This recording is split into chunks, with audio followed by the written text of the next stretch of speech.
अस्सलाम वालेकुम, क्या हाल है दोस्तों। मैं हूं शहरियार और ये है मेरा चैनल पर्शियन कैट गुजरांवाला। ये माशाल्लाह दो बच्चे अभी आए हैं मेरे पास और रास्ते में ही इन्होंने अपनी टोकरी में पेशाब वगैरह कर दिया हुआ था। उसकी वजह से किटन गंदे हो गए हैं। नहीं तो माशाल्लाह किटन बहुत हेल्दी हैं और पूरे भालू बच्चे हैं माशाल्लाह से। आप लोग देख सकते हैं, ठीक है। ये गोल्डन आइज़ में है और ये फीमेल है गोल्डन आइज़ में, और ये ब्लू आइज़ में मेल है।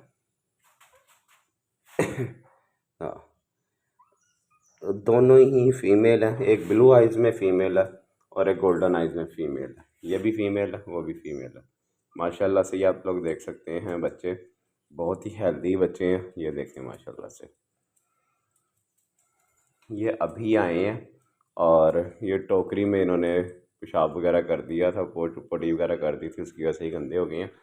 तो अब इनको इंशाल्लाह दोपहर को इनकी ग्रूमिंग करेंगे। अभी तो सुबह के 6 बज रहे हैं। माशाल्लाह फुल हेल्दी हैं बच्चे। और ये मेरे ही मेल के बच्चे हैं, जिन्होंने मेरा मेल देखा हुआ वाइट कलर में जो मेरे पास मेल होता है, ये उसके बच्चे हैं माशाल्लाह। अगर किसी को इंटरेस्ट हो लेने में तो प्रोफाइल में मेरा नंबर है, आप मुझे मैसेज कर सकते हैं और डिस्क्रिप्शन में मेरा नंबर है, वहाँ से भी आप मुझसे रब्ता कर सकते हैं। अपना बहुत सा ख्याल रखें, दुआ में याद रखें।